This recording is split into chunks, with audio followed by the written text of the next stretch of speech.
You ready?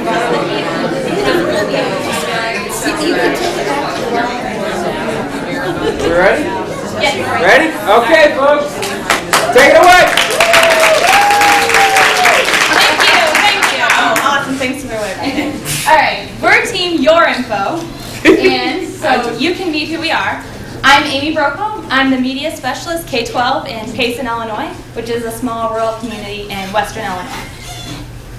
I'm Melissa DeVerger. I'm the technical services librarian at Blessing Health Professions Library in Quincy, Illinois. I'm Tammy Sayles. I'm the marketing and outreach librarian at Western Illinois University. I'm Leslie Starasta. I'm the information services librarian at Lincoln Christian University in Lincoln, Illinois. I'm Sharon. I'm the Access Services and Serials Librarian for Quincy University in Quincy, Illinois. And I'd like to give you just a little bit of a history of our team, as well as tell you a little bit about our project. First of all, this team was really originally born 2 years ago in the fall of 2009 when Melissa DeVerger and another librarian, Sarah Laker, invited me to join their hopeful team. And we were unsuccessful in completing our team by the application deadline. We agreed that we wanted to pursue this again, and we would try again in fall of 2010. And in the interim, 2 librarians became unable to further their commitment to this project. So it left Melissa and myself on the team. I was asked to recruit, which I had never fathomed before. And actually that led me to a lot of email and phone calls and arm twisting to complete the grant process, which I owe Gwen tremendously. And we did complete, obviously, our application process and our team, so UrInfo was born. How we all came about is not by accident. For example, Tammy had moved to the state of Illinois and was a brand new librarian at Western Illinois University. And because she is a marketing outreach librarian, I felt the need to try to see if she was available. This would enable her to grow in the profession in the state of Illinois, as well as help us market our project. Our project was and is to develop a online interactive computer game for library instruction. And I don't know how many of you have taken a look at what's out there, but most of it is geared towards elementary. And college students are wanting something, and older students, non-traditional students, are wanting something to help them to get acclimated, accustomed to the library in the virtual sense. So that is our project.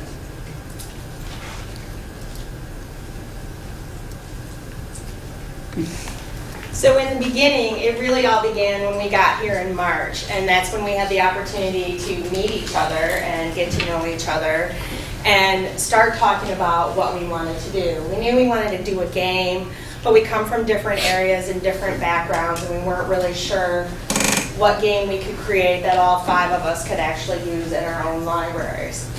So during that time when we were creating our Mayhem video, we spent a lot of time discussing what kind of game we wanted to do. And then when we left, we went back and we surveyed our communities. We talked to our students, we talked to other faculty, and we talked to other teachers about what they'd like to see available and for us to do. And then, of course, being the librarians we are, we did some research. And we all did a great deal of research and actually created a quite extensive lit review of the different articles that are out there in regards to using games in the education process. So we did a lot of reading. Surprise, surprise. And then we decided that we really actually needed to get together again. And so because we're sort of spread out geographically, we met in Chatham and sat down. We talked about the articles we read and the ideas that we liked. And that's where we really settled on utilizing the Big 6 research skills. All right, which this is, the Big 6, is a research model for the steps that students can take going through the process. So it starts up with task definition, And then goes to information seeking strategies, location access, use of information, synthesis, putting it all together, and then evaluating it. How did I do? Did I meet all the tasks that I was set out to do for their project? And so then we had to decide, well, we have a model. How are we going to turn this into a game? How are we going to divide it up? So that's when we kind of had our idea there. That would have been May when we were talking. Then we met here for the second ILEAD session. And we gave our poster presentation, and that's when David Linkus told us about contacting Big Six and seeing if we could use that as our research model and how they would support us in that. And they gave us an immediate reply saying that we could definitely use Big Six as part of our development. Then we were trying to decide what kind of software we were going to use to do this. And the other groups has talked about they actually hired somebody to come out and do it. We wanted to really try to do this ourselves. So we were trying to find something that was going to be easy enough for us, because none of us really have the technical skills. We've never done any programming before. So we find out that we could use live code. And so that's what we then went and contacted to see how the licensing would work, if we could have it for each of our libraries since we weren't in one place. And they did give us a discount for purchasing it with our grant money. So once we had all that, we had a free trial for a while, but we had to wait for the grant funds to come before we actually had the software, which kind of pushed us back a little bit, but we were still communicating. We did a lot of emailing.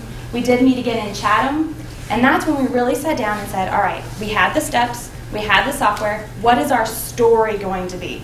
And we spent a lot of time just developing that story and writing it out. So that's when we decided on a pirate theme, and that was fun. But with the pirates then, it starts out, they have to find out how to cure scurvy for the pirates. And that worked out because she's at a health library, and so her students are going to be researching diseases. And it's also more of an academic topic, which worked at the academic libraries. And pirates, my kids will still use that whenever they're seniors in high school. So we went ahead with the pirate theme. They have to solve how to cure scurvy. So they go through the steps. They have to find the correct types of fruit and find the right resources. If there's the wrong choice and a snake or spider or something comes out and can get them, and then at the end they turn it in by 3 days or else they walk the plank kind of thing. So we kind of had this really big vision of how it would all work. And we had the story down, but then putting all the stuff into coding and getting the right coins in the right spot, and we'll show you. It's still in beta form, and we're still working out all the kinks and things. So it's not exactly all the prettiest yet, but it's been a huge learning curve for all of us. So that was our place in July. We continued to email, had to wait on the software to get there, and then we continued, and we have some to ship. During development, we had a lot of things to work on to make our game cohesive. When we decided to develop it, we broke it up into steps. And to make that cohesive then, we had to really flesh out our storyline. We knew we wanted to do pirates, we knew how it wanted to go, but what sources are going to be correct? What articles are they going to use? There was really a lot of details then that we had to continue to work out, especially because step one, step two follows step one, so you have to kind of know what step three is going to do to go to step four. So that took a lot of time in the interim as well. We did a lot of emailing to continue with the cohesion and, hey, how are you doing this? We also obtained a full version of live code, which is very helpful because it gives you more functionality. And we were able to purchase live code, an educational license, and so we can create a web-based game, an iOS game, or an Android game. It's functional for all. And so that was really helpful to us because it's not, for a K through 12, maybe the students don't all have smartphones. And of course, in universities, not all of our students have smartphones. So a web-based version was also very important. And the nice thing with live code was that we could create one game and then publish it in different formats instead of creating 3 different games in 3 different formats. Because who has the time? And frankly, we would have no hair left after we had filled it all out. Then also, the company that creates the live code software, RunRec, they have wonderful lessons, tutorials free online, and so that really helped us with coding. They had examples of games you could use, and there's a whole forum and development community that we can access, and so as we continue with our game, then that will be very helpful as well when we kind of run into more issues that we want to solve. We also did some things for cohesion, like obtained images that we wanted to all use so that it would have the same feel. When you break something up like that, you really have to focus on how is this going to flow from one step to the next. And there's still work to be done with that, but I think we did a good job in the beta version of attempting that and of creating some good cohesion there. Then last week, we met again for our final work session. Because we are far away from each other, it was not as easy to get in person, but we met again, and that's really when the code came together, was last week.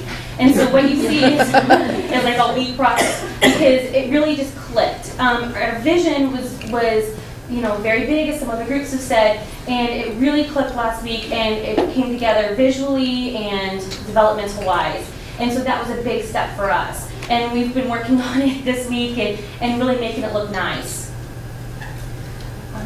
And then we purchased technology. Of course, with our grant money, we purchased live code, so we each have our own license for live code. And then we had money left over, so I purchased a Samsung, Sharon for QU purchased a Toshiba, Tammy purchased an iPad. So of course, those three things can be done for testing. You can hand it out in your library and say, here, play this game. And so those are equipment that can be used, and of course you can use live code for other purposes other than just this one game we've created. And then Leslie bought a Canon camcorder, and that is to help videotape presentations and to help with the presentation aspects. And then Amy purchased a projector, and so that also helps with, if you want to show the game, you can project it online. So that's some of the technology that we also purchased with our grant money. Although our official ILEAD time period is coming to an end, this is not the end of this project. As has been mentioned, we are currently kind of in beta mode. We're looking forward to taking this project back to our individual libraries and other community partners to have various individuals, both students and faculty members, test the product, give us feedback, and help us to continue to tweak it until we get to the state that we like. At that point, we will be deploying it as an Android app, as a website, and in the iOS system. And they'll begin marketing. We intend to market it widely here in Illinois through ILA and through the ILEAD U site in Carly. We'll be marketing it through the Information Literacy Listserv. I was quite excited earlier in this fall. A library from another state inquired on the Information Literacy Listserv, hey, is anybody using the Big Six at the college level? And knowing not this librarian personally, but other individuals at her institution, I responded, hey, this is how I'm using the Big Six at my institution. And hey, I'm going to keep your email because in spring we're going to have this great game that you can use. And she was really, really excited about that, and we've been staying in contact. We'll also be marketing on the IslaManet listserv, the LMNet listserv, and any other listservs we can think about. And we certainly hope that the academic libraries represented here, such as Eastern and the University of St. Francis and Prairie State College, will also embrace and use this technology. But beyond this, we're going to be taking the new expertise we have in live code to create additional apps that we'll be using in our individual libraries. So what we all learned, obviously, and I'm still learning, the realistic expectations. It's kind of a harsh reality sometimes. You really are humbled when you realize that the technology seems to take on a whole other persona in an hour. And that leads me to the program code, because live code has taken on its own persona on my computer. And that's fine, because we can deal with it. Thank you, David Link. Work collaboratively. I would like to take this moment to stress that Adobe Connect has been incredibly useful, as well as emails. We were not able to do the Skype thing because different institutions had bandwidth restrictions, firewall restrictions, and so Adobe Connect was vital to us, especially early on. Crucial, vital. So we obviously collaborated. We met in person. Anyway, we are going to continue to collaborate, and we're going to continue to collaborate with other libraries as well, because the goal is to provide this, launch it, and provide it for free for other libraries to customize this game for their user communities.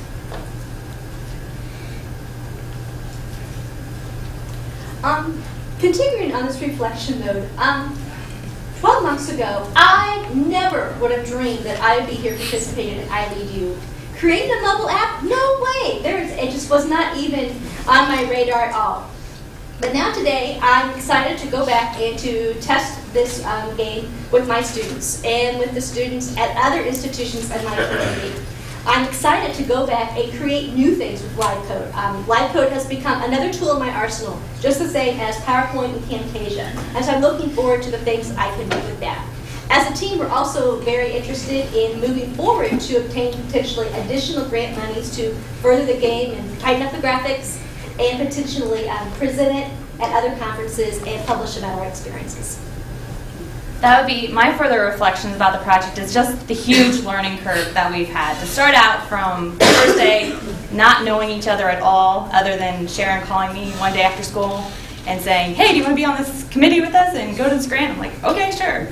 So now, having worked with LiveCode and actually coding things, I mean, I've worked a little bit with web pages and stuff, but to have done all this, it's kind of amazing that we were able to learn. And we really had to work together as a team. I'd have a question, Melissa would come over and be like, all right, this is what you need to do. Or, you know, giving each other support when something was not working right at all. They were there the whole time to work on the project. So this has been really supportive and it's a great experience. And it also gives me the confidence now to go back to my own school and feel like I can be a leader there too and share the skills and the technology with others around me. I've already talked to the technology coordinator at my school, and she's been wanting to make an app for our school webpage, but we don't have the resources. So I was like, well, we have LiveCode, we could probably figure it out somehow. And I've used it in my library. I've made some other games, like quick and easy ones, that they can use during library instruction. Now I have the projector, I can use it. So it's really been a helpful thing, and just reflecting back, it's been a really amazing experience. I've learned a couple of things as well. One thing I've really tried to take from this is that you can work on things that are not technically work. I really took that to heart from Beck Tinch's talk. And yes, sometimes people look at, you know, you sitting there playing with LiveCode for hours on end at work and think, what are you really doing?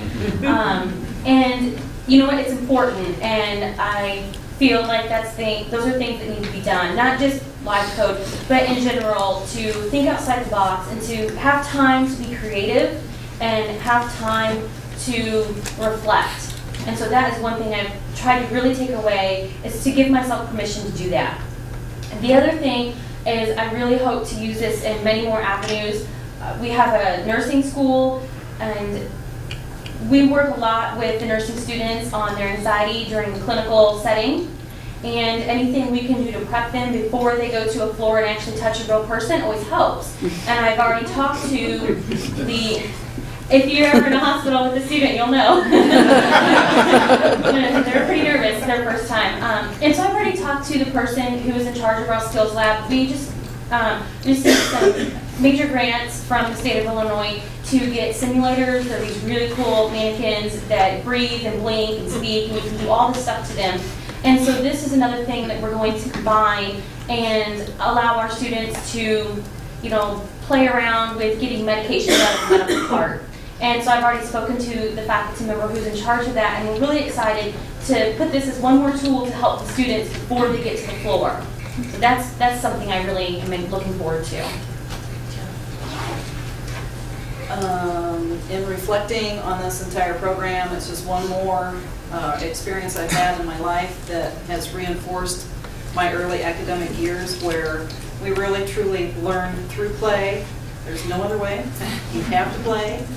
And this is just one more way to get the word out to other educators and theorists out there who feel otherwise. Also, last night, forgive me, I'm going to read off my cards probably, because I wrote some things down by heart, because I really feel like this is pretty amazing. As a people watcher, I am humbled, totally humbled, by the caliber of greatness available to us in a moment's notice. This has been the entire time through this project. The amount of growth that has taken place, not just internally, but others, you know, watching others grow, has been immense. It's just been immense. So thank you for providing such an epic learning environment. And I used epic because yesterday epic was kind of an inside joke. But it has been an epic learning environment. And you have equipped us to change the world. And when I reflect upon it, what I really have to say is that I really appreciated the opportunity to come and get to know these ladies and work with them and actually feel a part of the community and to understand what the other libraries in Illinois are doing and having that ability to work with them and know them. And the other thing that I really appreciated of all of this is the fact that when we came here, we get the hands-on technology. It's not sitting there watching somebody else, because I don't retain that, but I actually got to sit in there and dig in and use it and walk away from it and take it back, and I really appreciated that opportunity. So before we go, we have some thank yous. And when we're done with this, then we're going to show you our game that we're very excited to share. The first person we really need to thank is our mentor, Amber Krieger, who has just been great. She really is an inspiration, and she's been right there with us, and she's moderated us. She's been patient with us when we're all like, we're so behind. She's like, don't worry. She calms us all down. She's taking really good care of us. And then, of course, there's David Lankus, who, as we come charging off the bus this morning, are like, we can't get it to work. Could you please? So he fixed it for us, and you know, he's just been there every time we've asked. He's stopped what he's doing. He's jumped up. He's helped us, and just immensely assistive to us in our project. And then, of course, the Big Six, who, when we sent them an email and said, we'd really like to use this for our game, would you be willing to allow that? And they're like, absolutely, just give us this credit. Thank you. And then finally, we want to thank our institutions, Quincy University, Lincoln Christian University, Payson CUSD 1, Blessed Health Professions Library, and Western Illinois University. So here we go. Okay, so here's the game, and just so you know, here we go. So here's our game. They start out, the students, in a history classroom, and they have the projects they see on the board is due in 3 days. So when they start the game, you meet the pirate on the ship, and he's like, what are you doing here? And they have this conversation about, he was in history and he shows up. And so they can either do the research or they end up having to walk the plank. So what do you want to do? Walk the plank. You walk the plank? All right. You walk the plank. You have to start over. All right. Wait, I think this is telling that if you walk the plank, the classroom is equal to death. It can be. It can be. So, all right, so we'll start again here. All right, let's do the research this time. So then it takes you to the treasure map, which is now our 6 steps, and then the treasure at the end. So the first step you go through, and it's the task part of the steps. So they have to compile the research, MLA citations, and turn it into the captain before dusk on the 3rd day. So I could have given them more time, but they're playing a game, they should have plenty of time. So you go to task, and some of my images aren't showing up, but it's learning live code, so I'm okay. They have to identify the correct task that they need to do. So pick one that they might need to do. There's build an escape boat, 2-page report, variety of sources. Define scurvy. Oh, okay. Oh, so yeah. you earn a gold coin. Somebody said define scurvy? Yes. Okay. We need 4 more correct ones. 2-page report. 2-page report. Develop a thesis. Develop a thesis. What was that one? That was develop a thesis down here. This one's 5-minute presentation. Use a variety of sources. Okay. Yay. And do you remember when it's due? A fortnight or dusk of the third day? Dusk of the third day. Dusk of the third day. All right. So congrats, you get to move on now. That was good. All right, so now you have your supplies and you need to narrow your search. So you pick one or two of these questions to narrow it down for your topic. Is scurvy a modern-day 21st century disease? Yes, it is. It is a modern-day disease, but you need to find the cure. That's your task. What is the cure for scurvy? What is the cure for scurvy? Absolutely. All right. And is there anything else you might need to know in finding out the cure? How do you get it? Yes. So now you have it, you can move on to step 2. So, Melissa, I'll let you talk about this one too, but I can click. Okay, so this is step 2. This is the step I built. Just an introduction telling you, okay, now you have to decide, you know what you're supposed to do. What sources are you going to use? Not exact sources, like basically, are you going to use books? So if you want to click next, these are all the sources you can pick from. So all you have to do is pick a source, yell out a source. TV show. TV shows, go ahead and click on it. Sorry. So then it gives you information about it. So it says, no, this is not a good source and this is why. And so go ahead and pick another one. Websites. Websites. Go ahead and click on websites. That's correct. And then it tells you, how you can use websites. And of course, this could all be customized.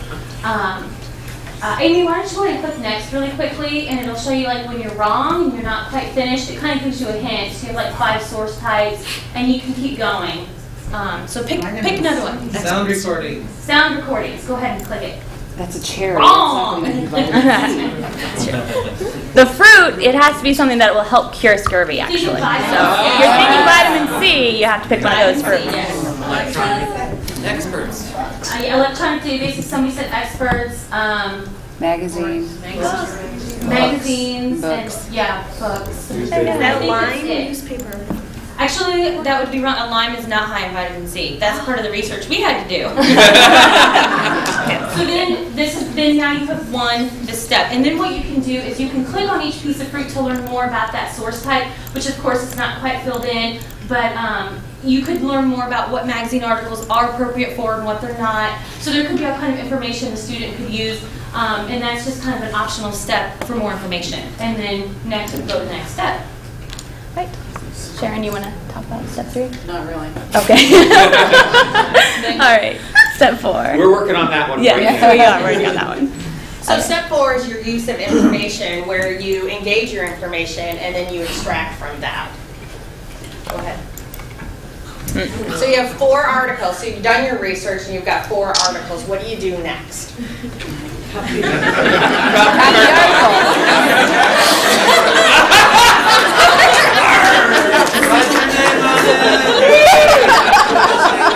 I love it. I'm using this for my master's students. Hey, one of them is one of my reference experiences that cite them because your paper's already written. Yeah. So read them. Let me go to next. And then now you've read the article. Sorry. What do you do with the information that you've learned? Make up Take notes, highlight important facts. Congratulations. Now you're brainstorming about the information because you want to consider this information that you found in your articles. What do you consider all of these things except one?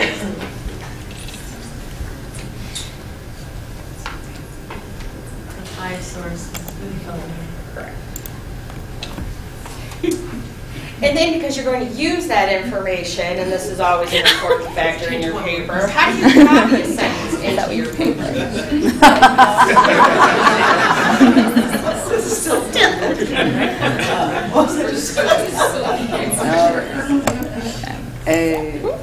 Congratulations. And congratulations, you made it through to step 4, and now you'll move on to step 5. Okay, step 5 is synthesis. You have found out this information. Now, what are you going to do with it? Because I had one of my graduate students work through this the other day. He was like, wow, hey, this other fellow in my class, he needs to do this because he's always asking, what do I do with all this stuff I found? So, but before we start on that, let's think back to, okay, what is our end product? So, what do the pirates want from you? Pretty good. No. Very important. Okay, so they need to add that. And we're going to write a 2-page paper, so what are you going to do with all this information that you just collected in step 4? Just on your facts in alphabetical order, I like that. No. No. Yes, sometimes. We like that. That's there. Okay, and then now that we're going to kind of put some information in order, and I want to be thinking in terms of you're going to have some information that just isn't going to work, so you need to throw the trash barrel at that one. So which of these topics are you not going to put in your paper? Pirates of Scurvy. Oh, this one? You should be about pirates.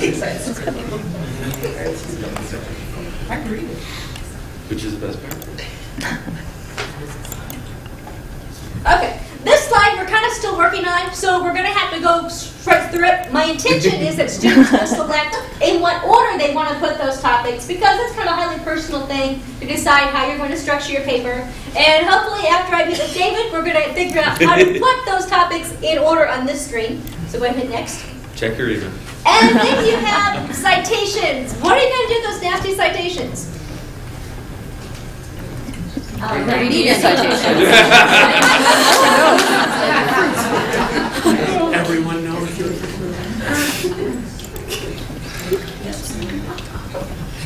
Okay, so you've now discovered that you don't have enough information. What do you do? Make up something. Work for me.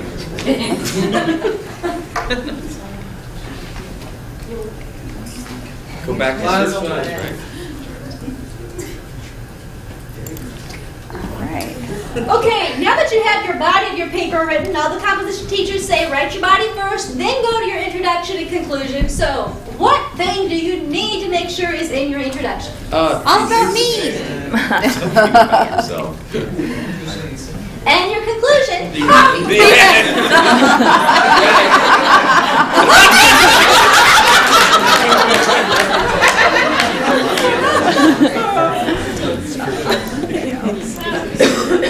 Okay, and now you've got your paper all finished, so you're ready to turn it in, right? Yes.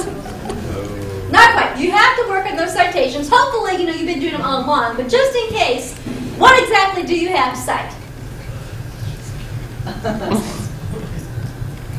Every word you said it in your paper. Not only worksheet work. Okay, and then you have successfully completed step 5. Slimy spelling and lover punctuation. Then you go back to step 6, which asks you to review, did you do all these things? So did you have 2 pages in length? Yes, correct. Did you use APAs? Nope, that's supposed to be SNAKE. Multiple sources. Hopefully we did. Yep. Okay. And then you can turn your report in to the pirate. So your 3 days are up. Here's the report, and he gets the treasure map to go home. And you go to the treasure, and you win.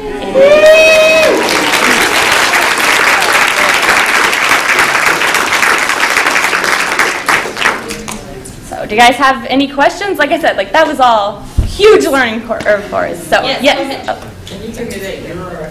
Can you give me the URL again?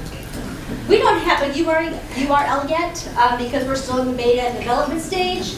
A URL will be available after we actually have finished active web. Yeah. Also, but it will be web-based, so we'll be able to link it there. How do you define the course student group you're after? In other words, if somebody came along and said, I wonder if my high school students could benefit from this, what would you say? I'm hoping they can, because I am K through 12. So I'm thinking if I need to get my students ready to go to college to do research papers, then my 11th, 12th graders could walk through the step and the processes and be ready for when they get to college too. So what's the lowest grade you think this would work for? Well, I probably could do it with 9th graders, but I don't know. My junior high students might, but some of the terminology and the types of sources they're looking at. It's also customizable. I mean, our hope is that libraries can customize it to themselves. I mean, that's part of our goal, is to share, you know, not just to own what we did, but to share it. And so, you know, if you have some younger students, you could change the terminology. And I mean, there are big 6 games out there for elementary students, and so you could change terminology a little bit as well for those. And so that's our hope. Or you could make it more advanced if you also wanted to do that. And we have thought about that in the future for writing for further grants to work on the graphics and everything. Then we could have it made for different levels. You know, you could make it for younger kids or older. Have you thought about developing it as a video game? You mean for that we'd have And app would be more appropriate. if we had something more, Like, I think we're going to have tons to. of money and tons of time. Yeah, or if we could pay somebody to help us with that, because this was a huge learning curve, the way it does was. depend on grants that we pursue and what the parameters are. Before we go, before we take any more questions, we need to thank the Illinois State Library and the Institute of Museum and Libraries. I think I said that right. IMLS. IMLS. Because, as you know, without them, there's no way that we would have had the ILEAD program and funding. More questions? Yes, go ahead. Do you have a bibliography of all the sources you use for the articles? Yes, we do. Thanks for wanting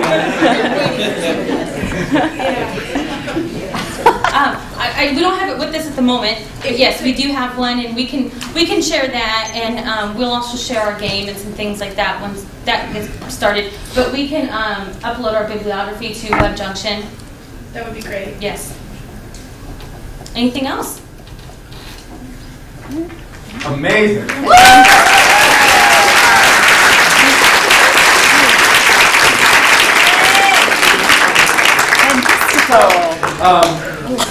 First, a word of warning, I should tell you the earlier version of live code is actually the first technology I started on. So if you go down this road, you will end up as an overweight, baldy professor. Oh dear. Just a thought.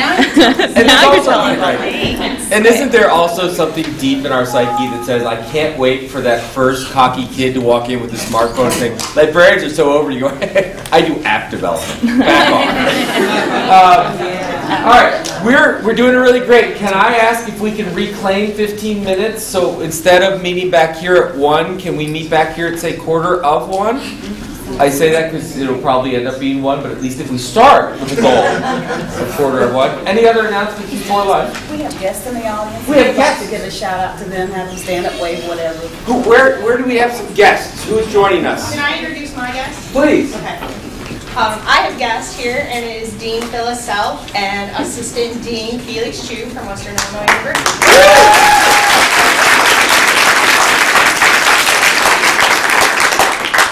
Anyone else rope a guest in that we want to introduce?